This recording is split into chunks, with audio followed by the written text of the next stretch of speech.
ಪ್ರಧಾನಿ ನರೇಂದ್ರ ಮೋದಿ ಅವರು ಬಂದ್ ಹೋದ ಮೇಲೆ ಮತ್ತಷ್ಟು ಡೀಟೇಲ್ಸ್ ಅನ್ನ ಪಡ್ಕೊಳ್ಳೋಣ. ಭೀಮಾ ನಾಯಕ್ ಕೂಡ ಇದ್ದಾರೆ. ಭೀಮಾ ನಾಯಕ್, ಪ್ರಧಾನಿ ನರೇಂದ್ರ ಮೋದಿ ಅವರ ಆಗಮನ ಅಂದ್ರೆ ಸಹಜವಾಗಿ ಮೋದಿ ಅಲೆ ಸೃಷ್ಟಿ ಆಗ್ಬಿಡುತ್ತೆ ಜಿಲ್ಲೆ ಭಾಗದಲ್ಲಿ. ಯಾವ ರೀತಿ ಸಿದ್ಧತೆ ಆಗಿದೆ, ಯಾವ ರೀತಿ ಭದ್ರತೆ ಒದಗಿಸಲಾಗಿದೆ, ಏನೆಲ್ಲ ಕಾರ್ಯಕ್ರಮಗಳಿರುತ್ತೆ, ಮಾಹಿತಿ ಕೊಡ್ತಾ ಹೋಗೋದಾದ್ರೆ. ಎಸ್ ಶ್ರುತಿ, ಏನು ಅಂದರೆ ಇಡೀ ಶಿವಮೊಗ್ಗ ನಗರ ಏನಿದೆ ಮಧುವಣಿಗಿತ್ತಿಯಂತೆ ಶೃಂಗಾರಗೊಂಡಿರುವಂಥದ್ದು. ಈಗಾಗಲೇ ಪ್ರಧಾನಿ ನರೇಂದ್ರ ಮೋದಿ ಅವರ ಆಗಮನಕ್ಕೆ ಕ್ಷಣಗಣನೆ ಆರಂಭವಾಗಿದೆ. ಹಾಗಾಗಿ ಎಲ್ಲ ರೀತಿಯ ಸಿದ್ಧತೆಗಳನ್ನು ಮಾಡ್ಕೊಳ್ಳಲಾಗಿದೆ. ಪೊಲೀಸ್ ಬಿಗಿ ಬಂದೋಬಸ್ತ್ ಆಗಿರಬಹುದು, ಎಲ್ಲ ರೀತಿಯ ಈಗ 1 ಗಂಟೆ ಅಥವಾ 10 ಗಂಟೆಯಿಂದ ಜನರು ಏನು ಬೇರೆ ಬೇರೆ ಜಿಲ್ಲೆಗಳಿಂದ ಜನರು ಬರ್ತಾರೆ. ಸುಮಾರು 4 ಜಿಲ್ಲೆಯ ಜನರು ಇವತ್ತು ಕಾರ್ಯಕ್ರಮಕ್ಕೆ ಭಾಗವಹಿಸುವಂಥದ್ದು.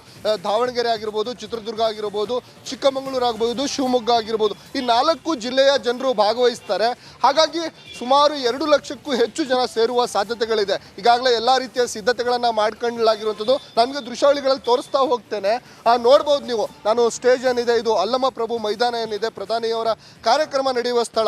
ಹಾಗಾಗಿ ಇಲ್ಲಿ ನೋಡ್ಬೋದು ಪೊಲೀಸ್ ಬಿಗಿ ಬಂದೋಬಸ್ತನ್ನು ಸಹ ಆಯೋಜನೆ ಮಾಡಿರುವಂಥದ್ದು. ಏನು ಸಾಕಷ್ಟು ನಿನ್ನೆ ಕಳೆದ 3 ದಿನಗಳಿಂದ ಎಲ್ಲ ರೀತಿಯ ಸಿದ್ಧತೆಗಳನ್ನು ಮಾಡ್ಕೊಳ್ಳಲಾಗಿದೆ. ಪ್ರಧಾನಿಯವರು 2 ಗಂಟೆಗೆ ಇಲ್ಲಿಗೆ ಆಗಮಿಸ್ತಾರೆ. ಆಗಮಿಸಿದ ನಂತರದಲ್ಲಿ ಏನು ವೇದಿಕೆ ಮಧ್ಯದಲ್ಲಿ ಒಂದು ಸ್ಟೇಜ್ ಶೋ ಇರುತ್ತೆ. ಸುಮಾರು 200 ಮೀಟರ್ ಅಷ್ಟು ಸ್ಟೇಜ್ ಶೋ ಅನ್ನು ಮಾಡಲಾಗುತ್ತೆ.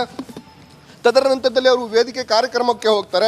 ಆ 4 ಅಭ್ಯರ್ಥಿಗಳ ಪರವಾಗಿ ಅಬ್ಬರದ ಪ್ರಚಾರವನ್ನು ಮಾಡ್ತಾರೆ. ಏನು ಹಾಲಿ ಸಂಸದ BY ರಾಘವೇಂದ್ರ ಆಗಿರ್ಬೋದು, ಅಥವಾ ಚಿತ್ರದುರ್ಗದ ಮುನಿಸ್ವಾಮಿ ಇರ್ಬೋದು, ಏನು ಮತ್ತು ಗಾಯತ್ರಿ ಸಿದ್ದೇಶ್ವರ್ ಇರ್ಬೋದು, ಹಾಗೆ ಚಿಕ್ಕಮಗಳೂರಿನ ಅಭ್ಯರ್ಥಿ ಪರವಾಗಿ ನರೇಂದ್ರ ಮೋದಿ ಅವರು ಪ್ರಚಾರವನ್ನು ಮಾಡ್ತಾರೆ. ಹಾಗಾಗಿ ಪ್ರಧಾನಿಯವರ ಆಗಮನಕ್ಕೆ ಎಲ್ಲ ರೀತಿಯ ಸಕಲ ಸಿದ್ಧತೆಗಳನ್ನು ಈಗಾಗಲೇ ಮಲೆನಾಡು ಜಿಲ್ಲೆ ಶಿವಮೊಗ್ಗದಲ್ಲಿ ಮಾಡಿಕೊಂಡಿರುವಂಥದ್ದು. ಹಾಗಾಗಿ ಏನು ಇಡೀ ಶಿವಮೊಗ್ಗ ನಗರದಂಥ ಪೊಲೀಸ್ ಬಿಗಿ ಬಂದೋಬಸ್ತ್ ಆಯೋಜನೆ ಮಾಡಿರುವಂಥದ್ದು. ಜೊತೆಗೆ ಏನು ಸುಮಾರು 2 ರಿಂದ 2.5 ಲಕ್ಷದಷ್ಟು ಜನ ಬರೋದ್ರಿಂದ ಎಲ್ಲ ರೀತಿಯ ಟ್ರಾಫಿಕ್ ಸಮಸ್ಯೆ ಆಗಬಹುದು ಅಂತೇಳಿ ಏನು ನಗರದ ಹೊರವಲಯದಲ್ಲಾಗಿರ್ಬೋದು, ನಗರದ ಸುತ್ತಮುತ್ತ ಪಾರ್ಕಿಂಗ್ ವ್ಯವಸ್ಥೆಯನ್ನು ಮಾಡಿ ಎಲ್ಲ ರೀತಿಯ ಸಿದ್ಧತೆಗಳನ್ನು ಮಾಡ್ಕೊಂಡಿರುವಂಥದ್ದು. ಶ್ರುತಿ, ಫೈನ್. ವಿಠಲ್, ತಾವು ಯಾವ ಭಾಗದಲ್ಲಿದ್ದೀರಿ ಶಿವಮೊಗ್ಗದಲ್ಲಿ? ಮೋದಿ ಅವರ ಬರುವಿಕೆ ಮತ್ತು ಭದ್ರತೆ ವಿಚಾರವಾಗಿ ಅಪ್ಡೇಟ್ಸ್ ಕೊಡೋದಾದ್ರೆ.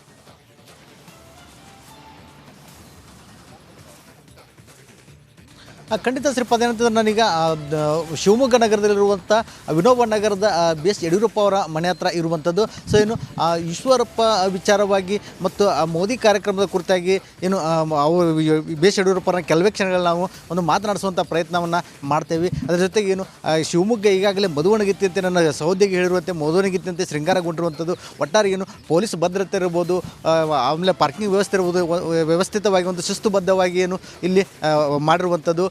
ಏನು 1 ಗಂಟೆ 15 ನಿಮಿಷಕ್ಕೇನು ಪ್ರಧಾನಿ ಮೋದಿ ಅವರು ಏರ್ಪೋರ್ಟ್ಗೆ ಬರ್ತಾರೆ. ಏರ್ಪೋರ್ಟಿಂದ ರಸ್ತೆ ಮಾರ್ಗವಾಗಿ ಒಂದು ಬೃಹತ್ ರೋಡ್ ಶೋ ಸಹ ಮಾಡ್ತಾರೆ. ಅದಾದ ನಂತರ ವೇದಿಕೆ ಒಳಗೆ ಒಂದು ರೋಡ್ ಶೋ ಮೂಲಕ ವೇದಿಕೆ ಮೇಲೆ ಬಂದು ಏನು ಶಿವಮೊಗ್ಗ, ದಾವಣಗೆರೆ, ಚಿತ್ರದುರ್ಗ, ಚಿಕ್ಕಮಗಳೂರು ಅಭ್ಯರ್ಥಿಗಳ ಪರವಾಗಿ ಏನು ಮತಯಾಚನೆ ಮಾಡ್ತಾರೆ. ಏನು ಭರ್ಜರಿಯಾಗಿ ಒಂದು ಭಾಷಣವನ್ನು ಸಹ ಮಾಡ್ತಾರೆ. ಇನ್ನು BJP ಕೇಂದ್ರದ ಒಂದು 10 ವರ್ಷದ ಸಾಧನೆಗಳನ್ನು ಮತದಾರಗಳಿಗೆ ಹೇಳುವ ಮೂಲಕ ಪ್ರಧಾನಿ ಮೋದಿ ಅವರೇ ಸ್ವತಃ ಏನು ಮತಯಾಚನೆಯನ್ನು ಮಾಡುವಂಥದ್ದು. Shripad, okay, thank you Vitthal. ಹಾಗೆ ಭೀಮಾ ನಾಯಕ್, ದಿವಿತ್, ನಿಮಗೂ ಕೂಡ ಧನ್ಯವಾದ. ಇನ್ನು BJPಯಲ್ಲಿ ಸದ್ಯಕ್ಕೆ ಈಶ್ವರಪ್ಪ ಅವರ ಬಂಡಾಯದ ಬಿರುಗಾಳಿಯೇ ಬೀಸ್ತಾ ಇದೆ. ಪ್ರಧಾನಿ ಮೋದಿ ಅವರೇ ಖುದ್ದು ಇವರ ಮನವೊಲಿಸೋದಕ್ಕೆ ಅಖಾಡಕ್ಕೆ ಇಳಿತಾರ ಅನ್ನೋಂತಹ ಪ್ರಶ್ನೆ ಈಗ ಮೂಡ್ತಾ ಇದೆ. ಇದರಲ್ಲಿ 2 ರೀತಿಯ ರಣತಂತ್ರಗಳನ್ನು BJPಯ ವರಿಷ್ಠರು ಈಗ ರೂಪಿಸ್ತಾ ಇದ್ದಾರೆ. ಸಂಘ ಪರಿವಾರದ ನಾಯಕರು ನಿರಂತರ ಸಂಪರ್ಕ ಮಾಡಿ ಈಶ್ವರಪ್ಪ ಅವರ ಮನವೊಲಿಸುವ ಕೆಲಸಕ್ಕೆ ಮುಂದಾಗ್ತಾ ಇದ್ದಾರೆ. ಆದರೆ ಈಶ್ವರಪ್ಪ ಅವರು ಯಾರಿಗೂ ಸೊಪ್ಪು ಹಾಕ್ತಾ ಇಲ್ಲ. ಮುಂದೇನು ಅನ್ನುವಂತಹ ಪ್ರಶ್ನೆ. ನಂಬರ್ 1, ಏರ್ಪೋರ್ಟ್ನಲ್ಲಿಯೇ ಪ್ರಧಾನಿ ಮೋದಿ ಅವರನ್ನ ಭೇಟಿ ಮಾಡಿಸೋದು, ಈಶ್ವರಪ್ಪ ಅವರ ಜೊತೆಗೆ ನೇರವಾಗಿ ಮಾತಾಡಿಸೋದು. ಹಠವನ್ನು ಮುಂದುವರಿಸಿ ಏರ್ಪೋರ್ಟ್ಗೆ ಈಶ್ವರಪ್ಪ ಅವರು ಬರಲಿಲ್ಲ ಅಂತಂದ್ರೆ ಫೋನ್ ಮೂಲಕ ಈಶ್ವರಪ್ಪ ಅವ್ರನ್ನ ಸಂಪರ್ಕ ಮಾಡಿ ಮನವೊಲಿಸುವಂಥದ್ದು. ಈ ರೀತಿಯ ಪ್ರಯತ್ನಗಳು ರಾಜ್ಯ BJP ನಾಯಕರಿಂದ ಆಗಬಹುದು ಅನ್ನುವಂತಹ ವಿಚಾರ ಕೇಳಿ ಬರ್ತಾ ಇದೆ. ಆದರೆ ಪ್ರಧಾನಿ ಮೋದಿ ಅವರು ಖುದ್ದು ಅಖಾಡಕ್ಕೆ ಇಳಿಯೋ ಸಾಧ್ಯತೆ ಎಷ್ಟರ ಮಟ್ಟಿಗೆ ಇದೆ ಅವರ ಮನವೊಲಿಸುವಲ್ಲಿ ಅನ್ನುವಂಥದ್ದು ಸದ್ಯಕ್ಕಿನ ಪ್ರಶ್ನೆ ಆಗಿದೆ. ಇದರ ಜೊತೆಗೆ ಈಶ್ವರಪ್ಪ ಅವರು ಕೂಡ ಮೊನ್ನೆ ಬೆಂಬಲಿಗರ ಸಭೆಯಲ್ಲಿ ಹೇಳ್ತಾ ಇದ್ರು, ನನ್ನ ಬೆಂಬಲ ಏನಿದ್ರು ಪ್ರಧಾನಿ ಮೋದಿ ಅವರಿಗೆ ಅಂತಾನೆ. ಸೊ ಸ್ವತಃ ಪ್ರಧಾನಿ ಮೋದಿ ಅವರೇ ಶಿವಮೊಗ್ಗಕ್ಕೆ ಬರ್ತಾ ಇದ್ದಾರೆ, ಅವ್ರ ಊರಿಗೆ.